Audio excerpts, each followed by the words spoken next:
Hey there, my name is Alex, I am the Silver Mont, and you want to level up in Final Fantasy XIV. I'm assuming that's why you're watching this video.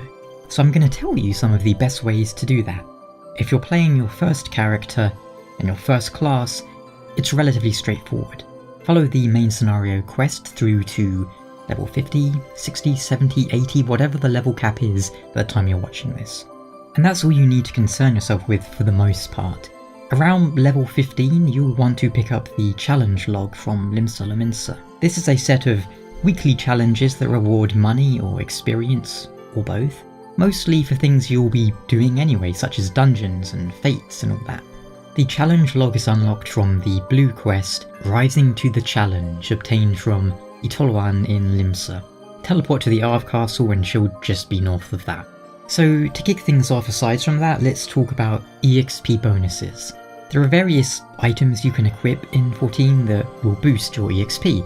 Let's start with food. Most food you eat in 14 will give you some stat bonuses, but arguably more important whilst leveling, the 3% EXP bonus.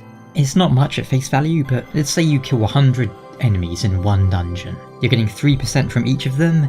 Yeah, it adds up, especially once you're going from 1 to 50, 60, 70, 80. And most forms of EXP bonus stack with each other. It's also worth joining a free company, because there are company actions that work as sort of buffs for everyone in the free company who is online, and usually most free companies will have an EXP boost up. And on screen now are some other methods for increasing your EXP, and keep in mind all of these stack with each other. Whilst you're going through the main scenario quest, it'll also be worth doing your leveling roulette now and then, or every day if you're feeling dedicated. The leveling roulette is one of the best ways to get EXP in 14. It will unlock automatically after you've done the first 2 dungeons required for the story. The leveling roulette chooses one dungeon at random from those you have unlocked, and upon completion of that dungeon, you'll get a huge chunk of bonus EXP. That bonus is awarded once a day, and even if you're level 50 going into a level 15 dungeon, you will still get a lot of EXP from the bonus. So you've hit max level on your first class, but now you want to try out another class. But there's no MSQ for you to go through on it. What do? Luckily for you, 14 offers a wide range of activities that'll give you lots of EXP. I'll cover some of the best ones. Now you're probably aware of it, but I'll mention it real quick in case you aren't. Let's say you have Paladin at max level. All of your other classes will receive an Armory Bonus that grants them 100% more EXP from most activities. But not all activities. It won't apply to, say, the bonus you get at the end of a leveling roulette, but it will apply to the EXP you get from Palace of the Dead. This bonus is reduced at higher levels, but it's still a great way to level up other classes. Even 50% is a lot better than 0%. Effectively, any class that is lower than your highest level class will get more EXP. You already know about leveling roulette, and at level 50 you'll be able to get the main scenario roulette and the Alliance Roulette. The former will unlock automatically during the story. The latter will require you to complete the Crystal Tower Alliance Raid series, which is started in Mordona. You want the quest Legacy of Alag. It's well worth doing for story reasons. If you're new or haven't gotten into Shadowbringers yet, then I would definitely recommend doing it as soon as you hit level 50. If this is your first time playing, you might be wondering, what's an Alliance Raid? Effectively, it means there'll be 3 full parties, so 3 parties of 8 players, 24 players total, tackling larger fights. Once you've beaten the Crystal Tower raid, which is divided into 3 stages, you'll unlock the Alliance Raid Roulette, which, as with the leveling roulette, it will choose a random Alliance raid from those you have unlocked, and it gives you a pretty hefty chunk of EXP for completing. As with the leveling, you can do this once a day. Main Scenario Roulette will be one of the 2 full party story dungeons you do at level 50, and it's a little tedious and has unskippable cutscenes, but it does give a huge amount of EXP for completing. There are more options too. Palace of the Dead is a very popular one. It's one of the deep dungeons 14 has to offer. Palace of the Dead has you descending through a deep dungeon 1 stage at a time, gradually intensifying in difficulty.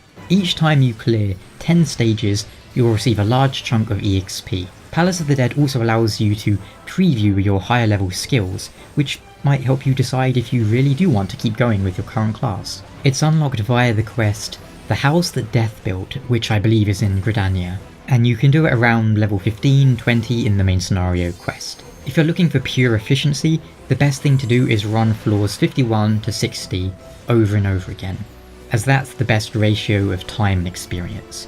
You can start Palace of the Dead at floor 1 or 51. Of course, you have to reach floor 51 before you can choose to start from it, and you can also do Palace of the Dead solo, or match with randoms, or with a group of friends as a pre-made. Nice thing is, queue times are fast, so it's generally considered a favourite method for DPS classes, who otherwise have quite long queue times for, say, the levelling roulette. But wait, there's more. Remember the challenge log? That will reward you for doing things like fates and leaves too, but grinding fates and leaves is a lot slower than other options. It's something you can do whilst in a queue, or you can do it to get that last 1 or 2% you need to level up, but you don't really want to do a dungeon just for that, because you're about to go to bed, or whatever. And about those queue times, if you're leveling a tank or a healer, you'll generally be enjoying very fast queues, so this is something you might want to keep in mind. It's generally easier to level up tanks and healers because of the fast queues. So let's say you have a choice of taking your Paladin or your Dragoon through the main scenario quest, as they're both the same level. You might want to go through the main scenario as your Dragoon, as you're getting the EXP from quests, and then you can level up your Paladin using the leveling roulette once a day, because that's going to be really fast queues and get you a lot of EXP. It's up to you. And if you are playing a tank or a healer, a great option is there for you. You can go through your highest unlocked dungeon again and again. So instead of queuing for the leveling roulette, you would just go through your dungeon list, pick the highest one, and then just queue up for it, go through it, keep going through it. Depending on how fast your group is, that's probably going to be the single most efficient, the quickest way to level up. Another similar option that DPS can take advantage of, I mean everyone can take advantage of it, but especially DPS, would be Squadron Missions. Once you are recruited to one of the 3 grand companies, Maelstrom, Twin Adders or Immortal Flames, you'll be able to increase your rank with that faction. Once you've reached a high enough rank, you'll be able to embark on Squadron Command missions. These are effectively running through dungeons with AI companions. So if you're a DPS, you can go through with a tank bot, healer bot, and one other DPS bot. This allows you to get around those 15-30 minute queue times as DPS. Whilst the AI have really beefy stats, they're also quite stupid, and your control over them is limited to, well, limited commands telling them to engage or follow you. Yet, it can be a good option, especially on the pre-50 dungeons, which are typically easy to clear with them, and it will get you 1 or 2 levels per run. So let's say you just hit max level on your first class, and you've done all the main scenario quests. Now you want to level up another character. What's a good way to do that? From level 1 to 20, you'll want to do a combination of fates and hunting log marks. Each class has their own hunting log. Kill specific enemies and you'll get a chunk of EXP. It's not very much, especially at higher levels, but pre-20 it's one of your best ways to level up. If you work your way through your hunting log whilst doing the occasional fate, you'll reach level 15 to 20 in no time. At that point, you can start doing Squadron Missions and the leveling roulette. Then once you hit level 50, you can add in the main scenario quest and alliance roulettes to boot.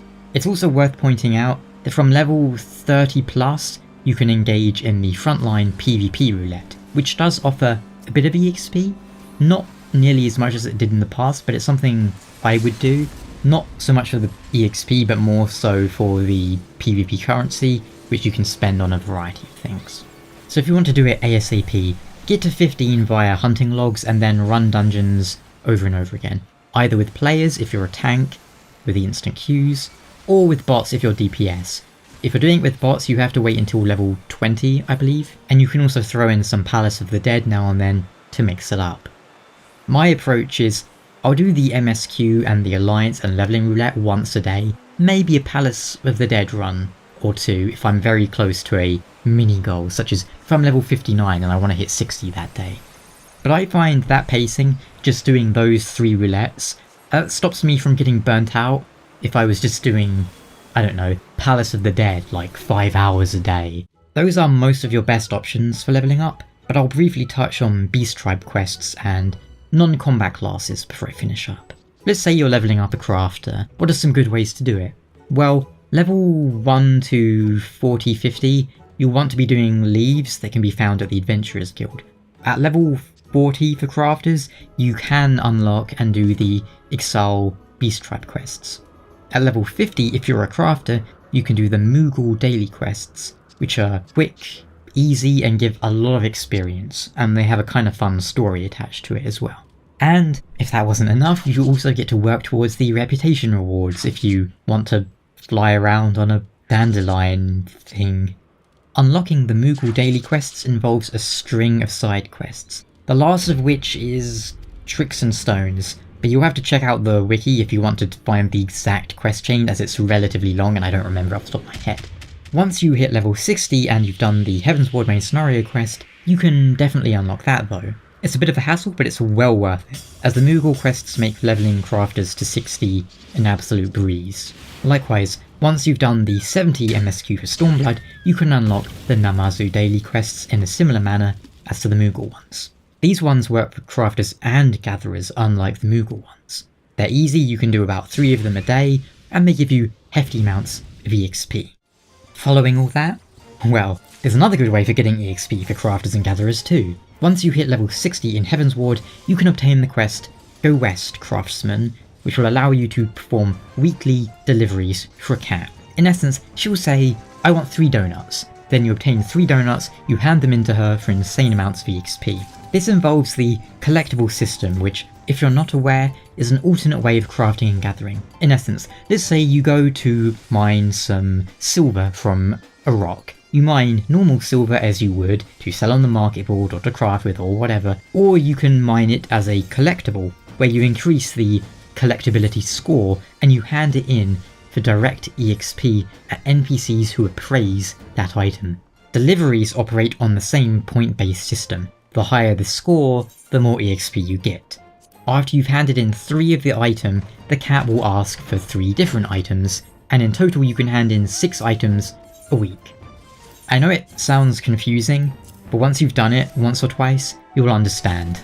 There are equivalent delivery systems in Stormblood too, but in a nutshell, leveling a crafter from 1 to 50 you'll do leaves, the most miserable part, maybe some exile quests. At level 50 you can just do the Moogle quests, and the weekly deliveries in tandem. I'll point out there are combat-based Beast Tribe daily quests too, which don't give insane EXP as the crafting and gathering ones, but you might want to do those as it's free easy EXP, and it works towards their rep rewards, which usually involves mounts, maybe some emotes, stuff like that. And most of them have neat stories to go along with them too. And if you're hunting for another way to get EXP, I just made an unintentional pun, but you can do your hunt marks. This is your sort of evolution from the hunting log.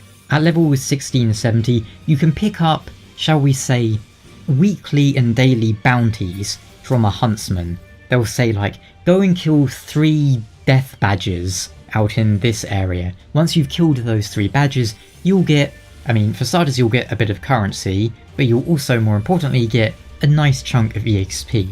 All in all, that about covers it, I think. Might sound a bit overwhelming, so here's a hopefully handy visual reference just to summarise everything. If you're a Disciple of War or Magic, hunting logs until level 15 to 20, and then Palace of the Dead, and levelling Roulette to level 50. Past level 50, you want main scenario quest and Alliance Roulettes thrown in as well, and also perhaps hunt marks.